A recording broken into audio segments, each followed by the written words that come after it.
आज शाम 4:30 बजे विज्ञान भवन में चुनाव आयोग की तरफ से प्रेस कॉन्फ्रेंस होने जा रही है। गौतम लाहिड़ी साहब भी देखिए हमारे साथ वरिष्ठ पत्रकार हैं, जुड़ चुके हैं।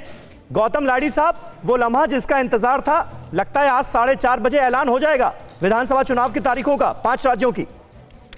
एकदम ठीक ही बन रहा है समीर। इस टाइम जो सबको उम्मीद था कि शायद फरवरी के अंदर ही चुनाव डिक्लेयर हो जाएगा, ताकि इस बार मुझे लग रहा है कि पिछले बार से थोड़ा पहले ही भी चुनाव का पूरा कार्यक्रम घोषणा करेंगे चुनाव आयोग। दूसरी बात है, जो प्रधानमंत्री जिस खेल से बात शुरू किया, बंगाल में आजकल बहुत लोकप्रिय शब्द है खेल। वो सारे पार्टियों बोल रहे हैं खेला होबे, खेला होबे। ममता बनर्जी ने भी कहा था पिछली रैली में, खेला होबे, खेला होबे। ये दोनों तरफ से ही कहा जा रहा है, बीजेपी और तृणमूल कांग्रेस से। ममता बनर्जी तो ये तक कह दिया कि मैं गोलकीपर रहूंगी, जितना भी मुझे गोल दो, मैं गोलकीपर हूँ, मैं गोल सारे गोल रुकूंगा। लेकिन इसलिए इसके बाद तो बड़ा मजेदार दिलचस्प चुनाव होने जा रहा है बंगाल, खास तौर पे। ये तो सीधा है, तृणमूल कांग्रेस भी मान रही है कि सीधा उसका जो चुनौती है वो भारतीय जनता पार्टी से है। तो बिल्कुल कोई लेफ्ट और कांग्रेस को कोई महत्व ही नहीं दे रहा है। उसका वोट प्रतिशत गिर चुके हैं, पता नहीं वोट लाने का कोशिश कर रहा है, कितना होगा मुझे अभी भी संदेह है।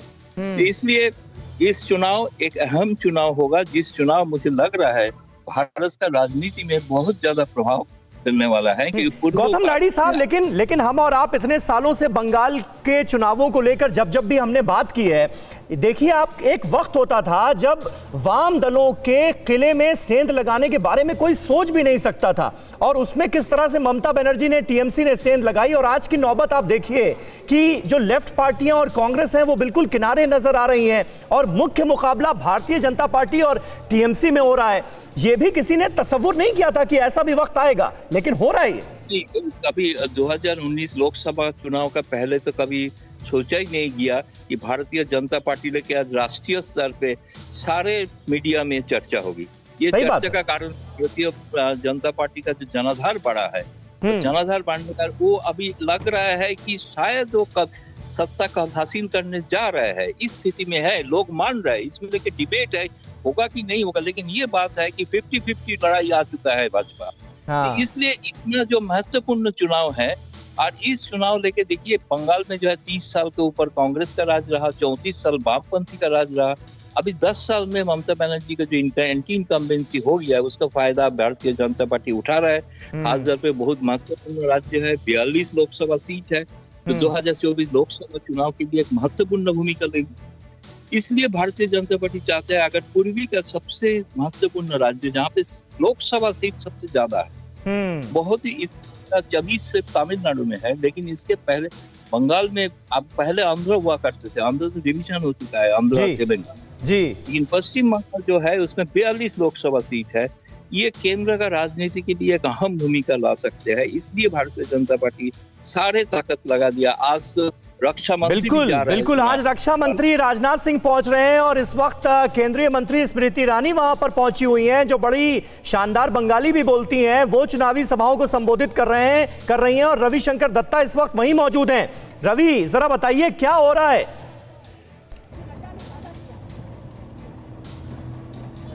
देखिए, जैसे कि समीर मैंने कहा आपको कि हम लोग स्मृति ईरानी के पीछे पीछे जा रहे हैं, वो स्कूटी करके आगे निकल चुके हैं। और आपको मैं एक बार काफिला फिर एक बार दिखा देता हूँ। देखिए, इसमें रूपा गांगुली, अग्निमित्रा पॉल जो कि बीजेपी के नेतृत्व है वो है, लेकिन ये रथ में स्मृति ईरानी को जाना अच्छा नहीं लगा।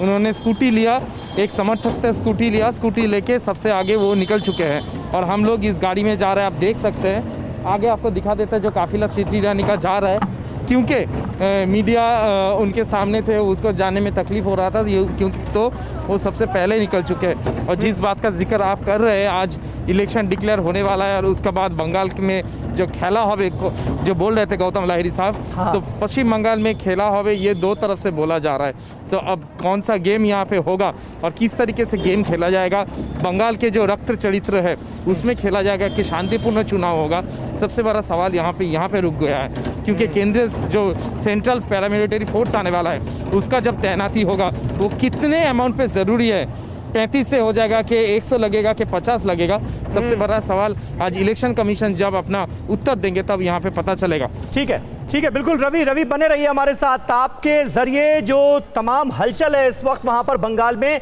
वो अपने दर्शकों तक अब पहुंचा रहे हैं। और बंगाल चुनाव से जुड़ी आज की एक और बड़ी खबर आ रही है। मौलाना अब्बास सिद्दीकी का लेफ्ट से गठबंधन हो गया है, ये खबर आ रही है। कांग्रेस से गठबंधन पर बात चल रही है, ये कहा है अब्बास सिद्दीकी ने। तो फुरफुरा शरीफ जो है वो बड़ा अहम हो गया है अचानक से, क्योंकि फुरफुरा शरीफ के अब्बास सिद्दीकी ने पिछले 2016 के विधानसभा चुनावों में किया था ममता बनर्जी का समर्थन, लेकिन इस बार वो ममता बनर्जी के खिलाफ हो गए। हम के साथ बाम का जो जोट का बात चल रहा है, बाम के साथ कंप्लीट हो गए। कांग्रेस के साथ 2 बार बैठे हुए थे। हमारे दल का जो चेयरमैन है, उस बैठक से उतना तो खुलासा नहीं हुआ है। मतलब जो लोग जो जोट करना चाह रहे हैं, ऐसा तो कोई खुलासा अभी तक नहीं हुआ है। तो जिसमें हमारा मानना है अगर उसके साथ भी जोट हो जाए तो अच्छा होगा। और सुप्रिया भारद्वाज हमारी संवाददाता इस वक्त कांग्रेस हेडक्वार्टर से हमारे साथ मौजूद हैं, उनसे हम बात करेंगे और जानने की कोशिश करेंगे कि कांग्रेस से आखिर बात कहां पर अटकी है। क्योंकि मौलाना अब्बास सिद्दीकी ये कह रहे हैं कि देखिए लेफ्ट से तो बात बन गई, लेकिन कांग्रेस से अभी बातचीत का सिलसिला चल रहा है। तो बहुत सारे नए नए गठबंधन भी आमोद राय सामने आ रहे हैं। बिल्कुल बिल्कुल, देखिए निश्चित तौर पे जैसे जैसे चुनाव आएगा करीब, वैसे वैसे उम्मीद थी कि ये गठबंधन इंटैक्ट होगा और अब्बास सिद्दीकी लेफ्ट और कांग्रेस के साथ आ जाएंगे, ऐसा पहले से ही दिखने लगा था। हाँ। क्योंकि ममता बनर्जी को के साथ जाकर उनको बहुत स्टेक मिला नहीं राजनीति में, लिहाजा वो बेचैन थे और दोनों तरफ से बेचैनी थी।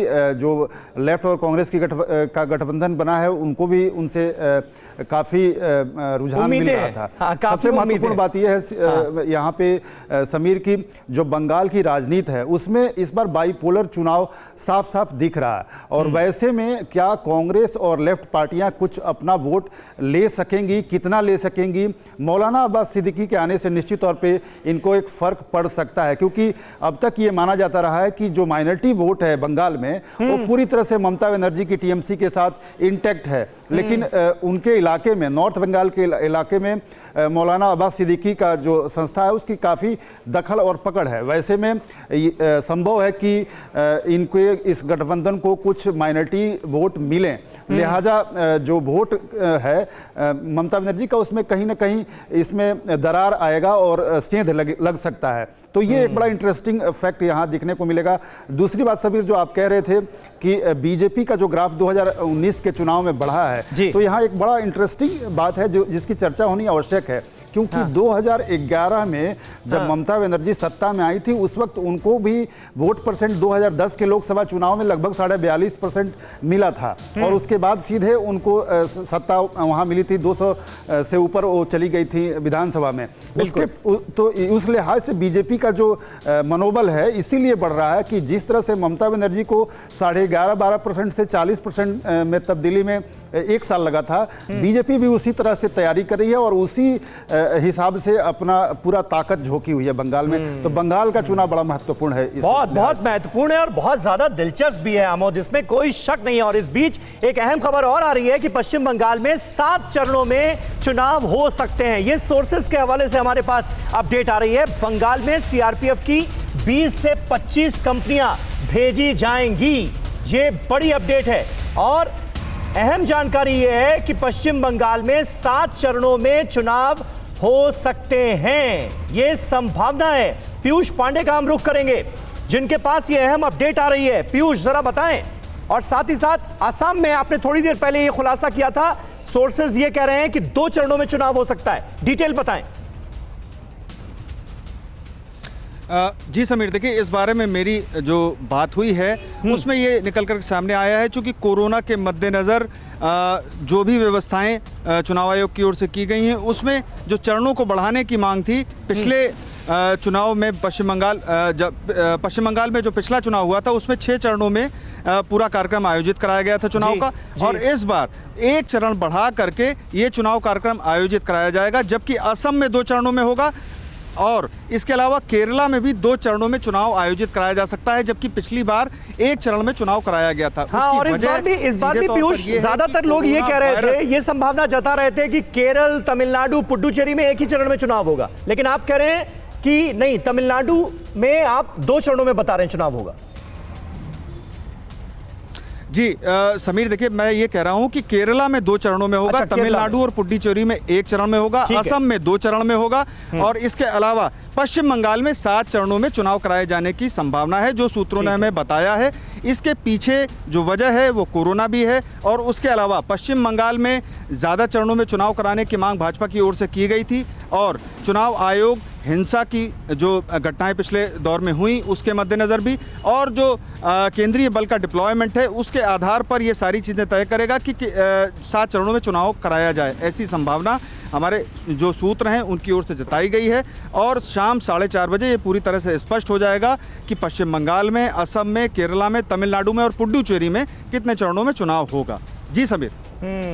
बिल्कुल बिल्कुल, ये सूत्रों के हवाले से बड़ी खबर इस वक्त TV9 भारतवर्ष पर हम आपको दे रहे हैं। पीयूष पांडे हमारे संवाददाता वो ये एक्सक्लूसिव जानकारी दे रहे हैं कि देखिए, पश्चिम बंगाल में 6 चरणों में पिछली बार चुनाव हुआ था, इस बार 7 चरणों में चुनाव कराया जा सकता है। आसाम में 2 चरणों में चुनाव कराया जा सकता है। तमिलनाडु में 1 चरण में चुनाव हो सकता है। पहले ये अपडेट आ रही थी कि तमिलनाडु, पुडुचेरी और केरल में 1 चरण में चुनाव होगा, लेकिन केरल में 2 चरणों में चुनाव हो सकता है, ये अपडेट हमारे पास आ रही है। और आसाम में 2 चरणों में चुनाव हो सकते हैं, वहीं पुडुचेरी और तमिलनाडु में 1 चरण में ही चुनाव कराए जा सकते हैं। ये सोर्सेस के हवाले से एक बड़ी अपडेट हमारे पास आ रही है। और बंगाल के चुनावों से जुड़ी एक अहम जानकारी हमने थोड़ी देर पहले आपको दी थी कि फुरपुरा शरीफ वाले अब्बास सिद्दीकी ये कह रहे हैं कि लेफ्ट दलों से तो बात बन गई है, लेकिन कांग्रेस से अभी बातचीत का सिलसिला जारी है। सुप्रिया भारद्वाज, इसलिए मैं आपसे चाहता हूं एक अपडेट,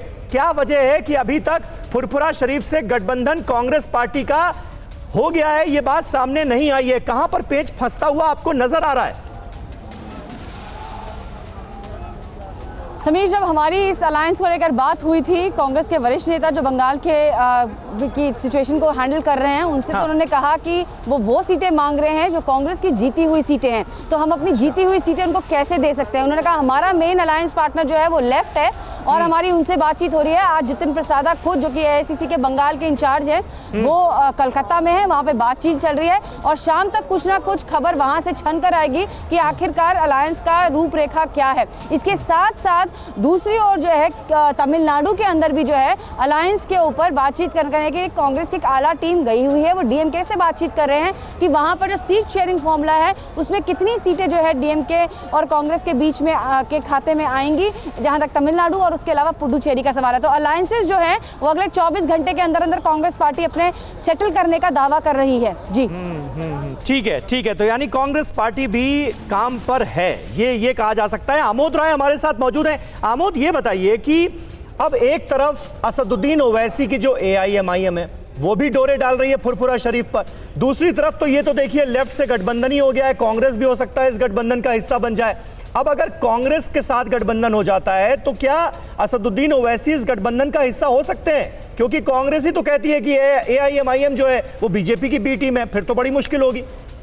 देखिए, निश्चित तौर पे समीर, यहाँ एक ही से अलायंस होगा, दोनों से अलायंस हो पाना मुश्किल है, क्योंकि बात एक ही वोट परसेंट की, जो 28 से 30% वोट बैंक है, माइनॉरिटी वोट बैंक, उसके दावेदार ही दोनों हैं। और कांग्रेस और लेफ्ट पार्टी की बेचैनी इस बात को लेकर है कि वो पूरी तरह से आज की तारीख में वो वोट बैंक ममता बनर्जी के साथ शिफ्ट हो चुका है, तो कैसे उस वोट बैंक में अपने लिए हिस्सेदारी ये लोग ले सकें, इसकी बेचैनी है और इसके लिहाज से दोनों पार्टियां बातचीत कर रही हैं। सबसे महत्वपूर्ण बात यह है कि चूंकि ओवैसी साहब हों या फुरपुरा शरीफ वाले हों, इन दोनों को पार्टियां अपने पाले में रिझाना चाहती हैं, जबकि ममता बनर्जी को आप ऐसे ही मत हल्के में नहीं ले सकते कि वो फुरपुरा शरीफ के लोगों से बातचीत नहीं कर रही है। एकदम निश्चित तौर पे उनका भी बैक चैनल से बातचीत चल रहा है, तो अभी ये किस तरफ बैठेगा ये थोड़ा देखना होगा। लेकिन महत्वपूर्ण बात यहाँ ये है कि बीजेपी को का जो अपना ट्रैक है वो अलग है, बिल्कुल है, उसमें कितना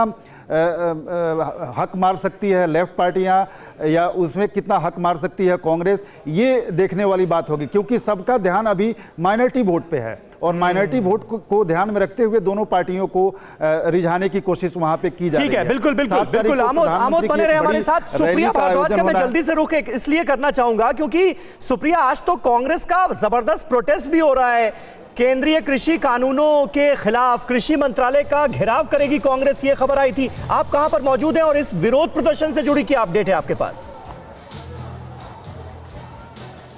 समीर, कृषि कानून जो होंगे ये आने वाले 5 असेंबली चुनावों में अहम मुद्दा बनेगा और कहीं ना कहीं ये विपक्ष को पता है और इसी के चलते 10 जनपद के सामने आप देख सकते हैं ये प्रदर्शन हो रहा है। थाली पीट के जो है प्रदर्शन किया जा रहा है और कांग्रेस पार्टी के कुछ कार्यकर्ताओं को तो अभी पुलिस पकड़ के ले जा चुकी है, बाकी जो है बैरिकेड तोड़कर आ रहे हैं, जाने की कोशिश कर रहे हैं। लगभग पिछले आधे घंटे से यहाँ पर प्रदर्शन कर रहे हैं और आप देख सकते हैं यहाँ पे थोड़ा एक्शन हो रहा है। यहाँ पर जो है पुलिस इनको हटा रही है और आपको मैं यहाँ पे दिखाना चाहूंगी कि यहाँ पर थालियां लेकर आए थे ये सारे जो किसान कांग्रेस के नेता हैं, वहाँ पे पुलिस इनको लेकर जा रही है। ये दिल्ली पुलिस है, यहाँ पर इनको हटाने की कोशिश कर रही है। आधे घंटे से यहाँ पे खड़े होकर थाली पीट रहे थे, कोशिश कर रहे थे कि आगे चले जाएं। तो कृषि कानून जो है ये बहुत बड़ा अहम मुद्दा रहेगा 5 असेंबली चुनावों के अंदर और कहीं ना कहीं कांग्रेस पार्टी के और विपक्ष के जितने आला नेता हैं वो लोग यही कह रहे हैं कि कृषि कानूनों के ऊपर जो है, आपको हम यहाँ से दिखाना चाहेंगे। एक बार यहाँ पर देखिए किस तरीके से पुलिस जो है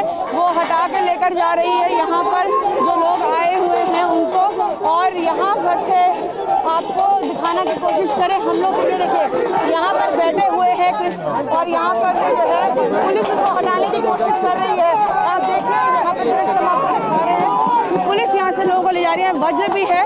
ये सारे के सारे जो दृश्य है वो 10 जनपद के आगे जो रास्ता निकलता है वहाँ पर पे ही हो रहा है। पुलिस ने पूरा यही बैरिकेड कर दिया, इसके आगे इन प्रदर्शनकारियों को जाने नहीं दिया। और ये कृषि कानून है समीर, मैं बार बार कह रही हूँ कि ये जो कृषि कानून है इसके ऊपर कहीं ना कहीं पूरे विपक्ष की एक स्ट्रैटेजी है कि इसके ऊपर सरकार को घेरा जाए और कहीं ना कहीं सरकार से ये जो है मांग वो लोग कर रहे हैं कि जो किसानों की मांग है कि तीनों के तीनों बिल जो है इनको वापस ले लिया जाए। उसी के ऊपर ये 5 राज्यों के चुनावों में कम से कम कांग्रेस पार्टी का तो अहम मेन जिसको कहा जाए एक कैंपेन इशू तो है ही है। प्रियंका गांधी जो है उन्होंने पश्चिम उत्तर प्रदेश के अंदर जो है माँ किसान पंचायतें करी। इसके अलावा राहुल गांधी भी जहाँ जहाँ जा रहे हैं वहाँ पर कृषि कानूनों के मुद्दे के ऊपर जो है सरकार को घेरने की कोशिश कर रहे हैं। इसके अलावा स्थानीय मुद्दे भी रहेंगे, लेकिन कृषि कानून विपक्ष के लिए एक बहुत अहम मुद्दा है सरकार को आने वाले 5 असेंबली चुनावों में घेरने के लिए। जी ठीक है, बिल्कुल बिल्कुल, किसानों के मुद्दे पर तो घेरने की निश्चित तौर पर कोशिश होगी ही। लेकिन इस बीच एक और अहम खबर आ रही है। चुनाव आयोग ने केंद्र सरकार से एक डिमांड की है और वो मांग ये है कि सभी चुनाव अधिकारियों को वैक्सीन दी जाए। मतदान से पहले चुनाव अधिकारियों को टीका लग सकता है, ये अहम जानकारी सामने आ रही है। पीयूष पांडे के पास इससे जुड़ी अपडेट है। पीयूष, पूरी खबर बताएं। ये देखिए समीर, अभी तक डॉक्टरों को और इसके अलावा पुलिस कर्मियों को, ये अभी तक उन लोगों को सिर्फ वैक्सीन लगी है जो जिन्हें कोरोना वॉरियर्स के तौर पर रखा गया था, की श्रेणी में रखा गया था। और अब 1 मार्च से भी वैक्सीनेशन का दूसरा चरण शुरू होना है। इस दौरान चुनाव आयोग की ओर से ये मांग की गई है, चूँकि 5 राज्यों में चुनाव है, ऐसी स्थिति में जो भी चुनाव अधिकारी या फिर वहाँ पर जो लोकल एडमिनिस्ट्रेशन के लोग होते हैं जो व्यवस्था करते हैं, उनको जो चुनाव के पहले ही ये कोरोना वैक्सीन लगा दी जाए ताकि वो पूरी तरह से सुरक्षित रहें और दूसरों को भी वो सुरक्षित रख सकें। इसके मद्देनज़र ये मांग चुनाव आयोग की ओर से की गई है और ये संभावना जताई जा रही है कि सरकार इस मांग को मानेगी और जो भी चुनाव अधिकारी 5 राज्यों के चुनाव में कामकाज करेंगे उनको पहले ही वैक्सीन लगा दी जाएगी। सही बात है। इन चुनाव अधिकारियों की बहुत अहम भूमिका आने वाले वक्त में होने वाली है और अब अगर चुनाव आयोग की तरफ से ये डिमांड की गई है तो बहुत ही वाजिब सी ये मांग नजर आती है और इसीलिए कहा जा रहा है कि सरकार इस मांग को मान सकती है कि चुनाव से पहले इन चुनाव अधिकारियों को वैक्सीनेट कर दिया जाए। परवाह देश की, सोमवार से शुक्रवार रात 10 बजे TV9 भारतवर्ष पर।